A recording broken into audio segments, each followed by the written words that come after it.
Hello guys and welcome back to another video of our channel. So આજના લેક્ચરની અંદર આપણે જોઈશું ધોરણ 10 ગણિત. એની અંદર જોઈશું પેપર સોલ્યુશનનો વિભાગ નંબર એ. વિભાગ એ ની અંદર આપણને ટોટલ 24 MCQ પૂછેલા હોય છે કે જેની અંદર અમુકની અંદર આપણને ઓપ્શન આપેલા હોય છે, અમુક ખરા ખોટા હોય છે, અમુક 1 માર્ક્સમાં પ્રશ્ન પૂછેલા હોય છે, તો થોડાક આપણને જોડકા પૂછેલા હોય છે.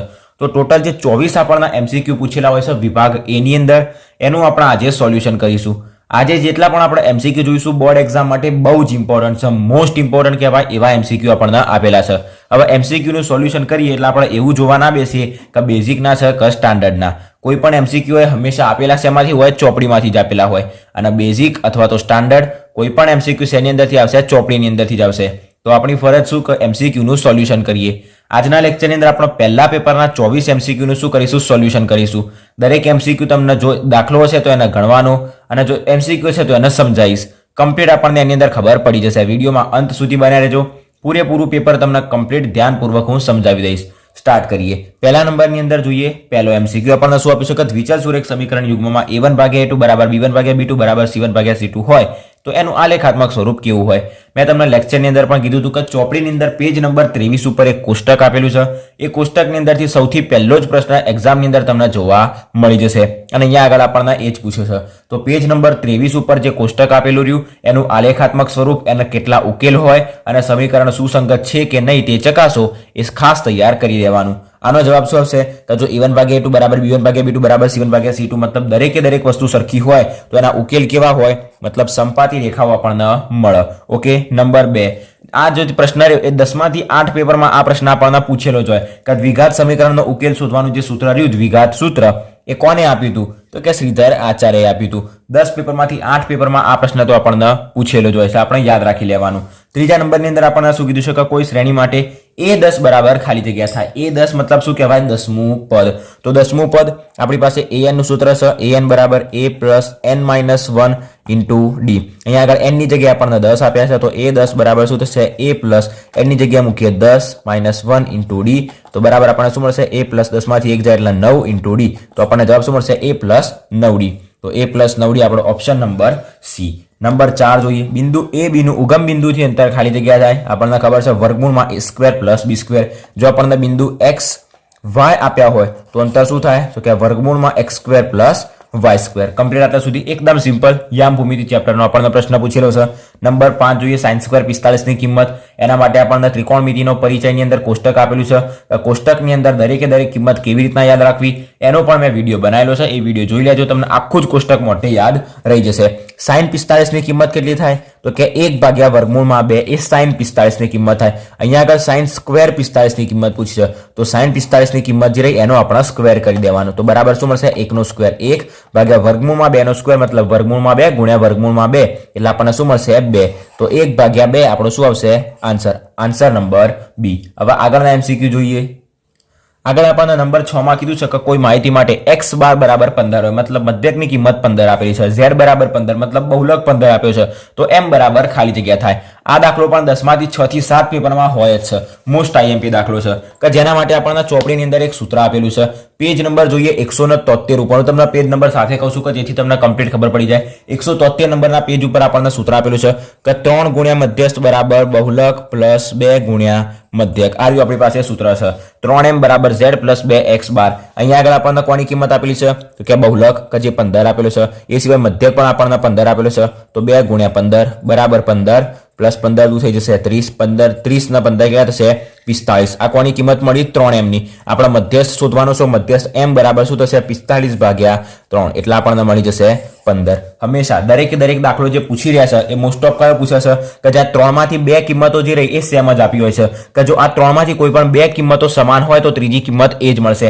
જો આપણને x બાર અને z ની કિંમત 15 આપેલી હોય તો મધ્યસ્થ 15 મળશે. જો એ બંનેની કિંમત 25 આપી છે તો મધ્યસ્થ 25 મળશે. જો એ બંનેની કિંમત આપણને કેટલી 35 આપી હોય તો મધ્યસ્થની કિંમત 35 મળશે. અહીંયા આગળ 15 આપી દીધી તો આપણને 15 મળી ગઈ. આપણે એનું સોલ્યુશન પણ લઈ લીધું. એનું સૂત્ર શું છે આપણી પાસે તો કે 3m = z પ્લસ 2x બાર. આ સૂત્ર તમે ખાલી યાદ રાખી લેજો કે જો અલગ અલગ કિંમતો પૂછે તો આપણા સૂત્રની અંદર બે કિંમતો મૂકતા ત્રીજી કિંમત આપણને સરળતાથી મળી જાય. નેક્સ્ટ જોઈએ નંબર 7. નંબર 7 ની અંદર આપણને પ્રશ્ન પૂછ્યો છે કે 3 પ્લસ વર્ગમૂળમાં 16 એક ખાલી જગ્યા સંખ્યા છે.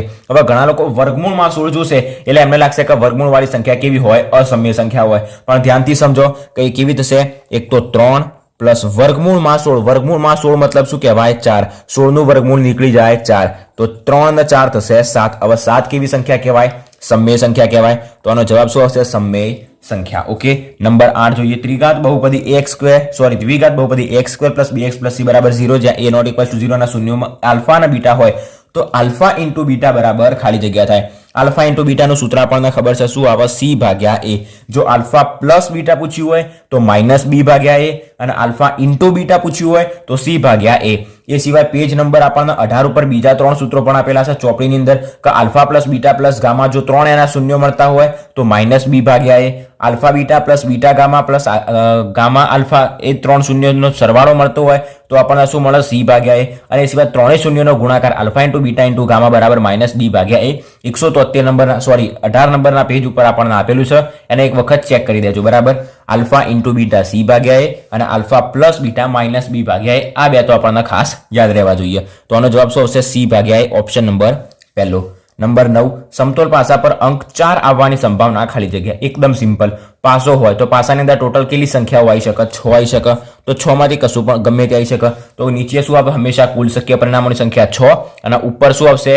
તો કે 4 અંક આવવાની સંભાવના. હવે પાસા ઉપર એક જ વખત આપણને 4 આપેલો હોય તો એ એક જ વખતનો જે 4 રહ્યો એ આવી શકે. તો ઉપર શું આવે? 1. એનો જવાબ મળશે 1 ભાગ્યા 6. ઘણા લોકો 4 ભાગ્યા 6 કરીને આવે છે તેવી ભૂલ ના કરતા. પાસા ઉપર 6 અંક હોય તો નીચે 6 અને એની અંદરથી 4 અંક આવે તો 4 એક જ વખત આપેલો હોય તો એક જ વખત આવે અને એના નીચે 6. 1 ભાગ્યા 6 આપણને શું મળશે? એનો જવાબ મળશે. એ સિવાય સંભાવનાનું આપણે વન શોર્ટ રિવિઝન જોઈશું તમને દરેકે દરેક દાખલાનું સોલ્યુશન મળી જશે. નંબર 11 10 જોઈએ. જેમ જેમ થીટાનું મૂલ્ય વધે એમ સાઇન થીટાનું મૂલ્ય ખાલી જગ્યા થાય. હવે આની અંદર આપણને કેવી રીતના ખબર પડે? તો કોષ્ટક જોવાનું. કોષ્ટકની અંદર તમે જેમ જેમ જોશો કે સાઇન થીટાનું મૂલ્ય પહેલા 0 હશે, પછી 30 થશે, પછી 45 થશે, પછી 60 આવશે અને 90 આવશે. તો તમને એટલું તો યાદ હશે કે સાઇન 0 0 થશે અને સાઇન 90 1 થશે. તો તમને એટલું જ ખબર પડી જવી જોઈએ કે સાઇન થીટાની કિંમત 0 થી 1 ગઈ. 0 થી 1 ગઈ મતલબ શું થઈ? 0 થી 1 ગઈ મતલબ વધી. તો શું થાય? તો કે સાઇન થીટાનું મૂલ્ય વધે. હવે એવું ને એવું આપણે જો cos થીટાની અંદર જોઈએ તો cos થીટાની અંદર શું થશે? cos 0 ની કિંમત 1 આવશે, cos 90 ની કિંમત 0 આવશે. મતલબ 1 થી 0 ગઈ. 1 થી 0 ગઈ મતલબ ઘટી. અને જો એવું ને એવું આપણને cos થીટા માટે પૂછ્યું હોય તો જવાબ શું આવે? ઘટે. તો cos થીટાનું મૂલ્ય ઘટે અને sin થીટાનું મૂલ્ય વધે. કમ્પ્લીટ જેમ જેમ થીટાની કિંમત વધતી જાય એમ. આવી રીતના યાદ રાખવાનું. બાકી વચ્ચેની કિંમતો આપણે જોવાની કોઈ જરૂર રહેતી નથી. 11 નંબરની અંદર વર્તુળનો સ્પર્શક વર્તુળને કેટલા બિંદુમાં સ્પર્શે? એક જ બિંદુમાં સ્પર્શે. એ બધાને ખબર છે તો જવાબ આવશે 1. વર્તુળ હોય કોઈ પણ વર્તુળ એનો સ્પર્શક આ શું કહેવાય? એનો સ્પર્શક તો એક જ બિંદુમાં છેદ, એક જ બિંદુમાં સ્પર્શક જેને સ્પર્શક કહેવાય. નંબર 12. નીચે આપેલ આવૃત્તિ વિતરણનો બહુલકીય વર્ગ જણાવો. મહત્તમ આવૃત્તિ વાળો વર્ગ એ આપણો શું કહેવાય? બહુલકીય વર્ગ. મહત્તમ આવૃત્તિ કઈ અહીંયા આગળથી 16 તો 16 વાળો વર્ગ 30 થી 40 તો 30 થી 40 આપણો શું કહેવાશે? બહુલકીય વર્ગ. નેક્સ્ટ જોઈએ 13. ગુસા 5 15 બરાબર 10 થાય. ગુસા શોધતા દરેકને આવડે છે. 5 અને 15 નો ગુસા શોધવા માટે 5 ના અવયવો 1 ગુણ્યા 5, 15 ના અવયવો 3 ગુણ્યા 5. જે કોમન હોય બંનેની અંદર એ શું કહેવાય? આપણો ગુસા. અહીંયા પણ 5 આપેલા છે, અહીંયા પણ 5 આપેલા છે તો ગુસા બરાબર શું મળશે? 5. અહીંયા આગળ આપણને 10 કીધા છે તો એ જવાબ કેવો છે? ખોટો છે.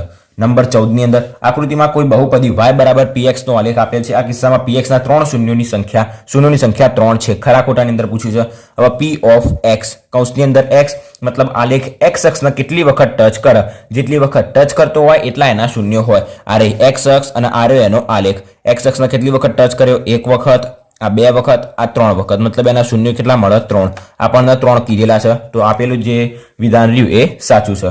અને અથવા આપણને કીધું કે ફક્ત દ્રષ્ટિહીન વિદ્યાર્થી માટે શું કીધું છે કે ત્રિઘાત બહુપદીની મહત્તમ શૂન્યોની સંખ્યા 3 હોય. ત્રિઘાત બહુપદી. હવે ત્રિઘાત બહુપદી મતલબ શું? x ની મહત્તમ ઘાત કેટલી હોય? 3 હોય. હવે x ની મહત્તમ ઘાત જેટલી હોય એટલા એના શૂન્યો મળે. કોઈ બહુપદીની અંદર કોઈ સમીકરણની આપણને x ની 8 ઘાત આપેલી હોય, મહત્તમ x ની 8 ઘાત આપેલી હોય, પછી 3x - 8 બરાબર 0 લખ્યું હોય, એની અંદર x ની મહત્તમ ઘાત કેટલી થઈ? 8. તો એના શૂન્યો કેટલા મળે? 8 મળે.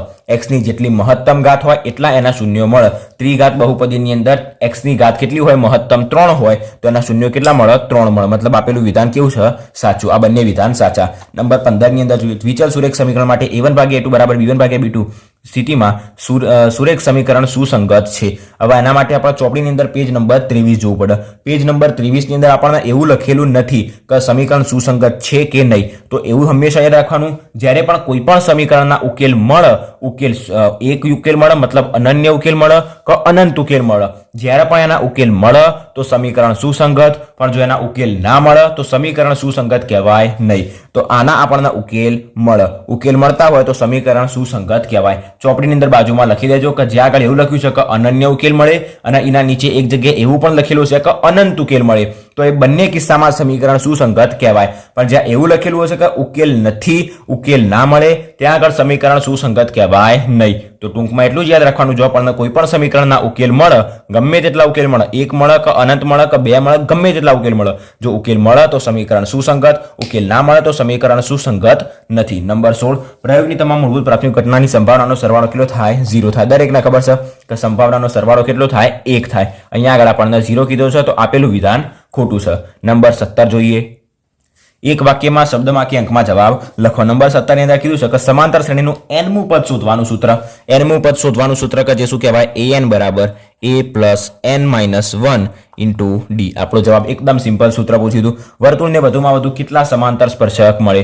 ચોપડીની અંદર જ્યારે 10મું ચેપ્ટર વર્તુળ, એની અંદર મેં તમને કીધું હતું કે સ્વાધ્યાયની અંદર જેટલા પણ MCQ આપેલા છે એ તૈયાર કરી દેજો અને એનું આપણે સોલ્યુશન પણ કરાય. તો એની અંદર જ આ જે ક્વેશ્ચન લગભગથી આપેલો છે કે વર્તુળને વધુમાં વધુ કેટલા સમાંતર સ્પર્શક મળે? તો કે 2 સમાંતર સ્પર્શક મળે. એકદમ સિમ્પલ દાખલો ચોપડીની અંદર આપણને પૂછેલો છે MCQ ની અંદર.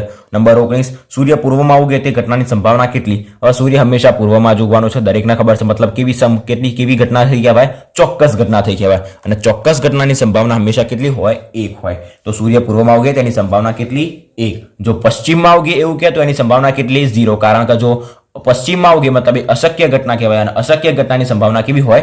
0 હોય. વર્ગ 65 થી 75 ની વર્ગ લંબાઈ જણાવો. વર્ગ લંબાઈ મતલબ કહેવાય h અને h નું સૂત્ર શું? તો કે ઉર્ધ્વ સીમા માઇનસ અધઃ સીમા. જ્યાં 65 ને કહેવાય અધઃ સીમા, 75 ને કહેવાય ઉર્ધ્વ સીમા. જો વર્ગ લંબાઈ શોધવી હોય તો પાછળનામાંથી આગળ નાના બાદ કરી દેવાનું. મતલબ 75 માઇનસ 65 બરાબર આપણને શું મળી જશે? 10. બરાબર. તો 10 શું કહેવાય? એની વર્ગ લંબાઈ. પાછળનામાંથી આગળ નાના બાદ કરી દેવાનું. સૂત્ર લખવું હોય તો ઉર્ધ્વ સીમા માઇનસ અધઃ સીમા. તો આનો જવાબ આપણને મળશે 10. અર્ધગોલકનું કુલ પૃષ્ઠફળ. અર્ધગોલકનું કુલ પૃષ્ઠફળ જોઈ લેવાનું. પછી ગોલકનું કુલ પૃષ્ઠફળ, ગોલકનું ઘનફળ, શંકુનું ઘનફળ. તમારા દરેક સૂત્રો જો જોઈતા હોય તો તમે ચેનલ ઉપર જઈને શોર્ટ્સની અંદર જજો, એટલે તમને 3 વિડીયો જોવા મળી જશે. એની અંદર પહેલા 3 થી 4 વિડીયો છોડી નીચેના જે 3 વિડીયો રહ્યા એ તમે એક વખત જોઈ લેજો. એની અંદર મેં તમને 1 થી 14 ચેપ્ટરની અંદર આવવાવાળા દરેક સૂત્રો જે રહ્યા એની અંદર મેં મૂકેલા છે. શોર્ટ્સની અંદર જજો અને એની અંદર તમને 3 શોર્ટ્સ મળી જશે શોર્ટ વિડીયોની અંદર, કે જેની અંદર દરેક સૂત્રો મેં મૂકેલા છે. તો અર્ધગોલકનું કુલ પૃષ્ઠફળ આપણને કેટલું મળશે? અર્ધગોલકનું કુલ પૃષ્ઠફળ સૂત્ર આપણને ખબર છે 3πr². તો જ્યાં 3πr² દેખાતો હોય ઓપ્શન નંબર C. આનો જવાબ આવશે ઓપ્શન નંબર C. 10 રૂપિયાના સિક્કાનું ઘનફળ. 10 રૂપિયાનો સિક્કો કયા આકારનો હોય? તો કે નળાકારનો. અને નળાકારનું ઘનફળનું સૂત્ર શું? તો કે πr²h. πr²h ક્યાં આગળ છે? આર્યું πr²h. Option number A. Number 23 લઘુ વૃતાંશનું ક્ષેત્રફળ. લઘુ વૃતાંશના ક્ષેત્રફળનું સૂત્ર આપણને ખબર છે શું આવે? તો કે πr² θ ભાગ્યા 360. πr² θ ભાગ્યા 360 જે આગળ આપેલો હોય આપણો જવાબ πr² θ ભાગ્યા 360. ઓપ્શન નંબર આપણો આવશે B. એ સિવાય નંબર 24 છેલ્લો અર્ધવર્તુળનો પરિઘ. હવે અર્ધવર્તુળનો પરિઘ તો આપણને ખબર ના હોય તો વર્તુળનો પરિઘ શું કહેવાય? 2πr. તો અર્ધવર્તુળનો શું હોય? એના ભાગ્યા 2. તો અહીંથી 2 કટ થઈ જાય એટલે πr આપણો શું આવે જવાબ? અહીંયા આગળ πr ઓપ્શન નંબર A. તો 24 MCQ નો અહીંયા આગળ આપણે શું કરી દીધું? સોલ્યુશન કરી દીધું. આશા રાખું છું કે તમને કમ્પ્લીટ 24 MCQ ની અંદર ખબર પડી ગઈ છે. જો તમારે વિભાગ B, C અને D નું સોલ્યુશન જોઈતું હોય તો કમેન્ટ કરજો, એનો વિડીયો આપણે બનાવી દઈશું. બાકી વિભાગ B, C અને D નું સોલ્યુશન એના માટે નથી કરાવતો કારણ કે દરેક જે દાખલો હશે, જે પ્રમેય હશે, જે પણ આપણને કીધું હશે બધા જ દાખલા ચોપડીના હશે. તમે ચોપડીને એક વખત તૈયાર કરી દેશો એટલે વિભાગ B, C અને D ને તમારે ક્યાંય જોવાની જરૂર નહીં પડે. મેન આપણે શેનું સોલ્યુશન કરવાનું? MCQ નું. કારણ કે જેટલા વધારે MCQ સોલ્વ સોલ્વ કરીશું એટલો આપણને ખબર પડશે કે કયા ચેપ્ટરમાંથી એમસીક્યુ પૂછાવાના છે અને કેવા પ્રકારના એમસીક્યુ પૂછાવાના છે. તો આપણે એવા એમસીક્યુની વધારે પ્રેક્ટિસ કરી શકીએ. બાકી દાખલા તો બધા જો આપણે ચોપડીના તૈયાર કરી દઈશું તો આપણને ખબર છે કે વિભાગ બી, સી અને ડી આપણને કમ્પ્લીટ આવડી જશે. બરાબર. એ છતાંય આપણે વિભાગ બી, સી અને ડી નું આગળ જતા સોલ્યુશન કરતા જઈશું. અને હવે આપણું મેન ફોકસ એના ઉપર જવું જોઈએ વન શોર્ટ રિવિઝન અને એમસીક્યુ નો સોલ્યુશન ઉપર. તો આવા જે નવા વિડીયો આવે એને જોતા જજો. આજના વિડીયોને કમ્પ્લીટ રિવાઇઝ કરી દેજો.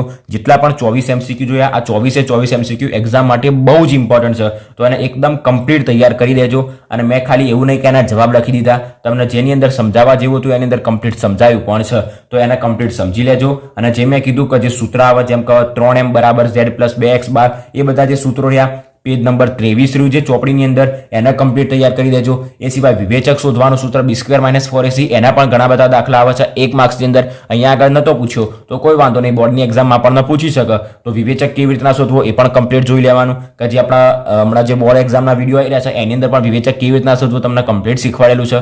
તો એ વિડીયો જોઈ લેજો. બાકી બોર્ડ એક્ઝામના નવા વિડીયો આવે જાય છે ચેનલ ઉપર. તો એ દરેક વિડીયોને એક વખત જોતા જજો જેથી તમને આઈડિયા આવી જાય કે બોર્ડ એક્ઝામમાં કેવા દાખલા પૂછાય છે અને કેવું પૂછાઈ શકવાનું છે આગળવાળી બોર્ડ એક્ઝામમાં. તો દરેક વિડીયો જોઈ લેવાના, એને કમ્પ્લીટ સમજી લેવાનું, એનું સોલ્યુશન નીકાળી દેવાનું. બાકી કોઈ ડાઉટ હોય તો હું બેઠો છું, બિંદાસ કમેન્ટ કરી દેજો.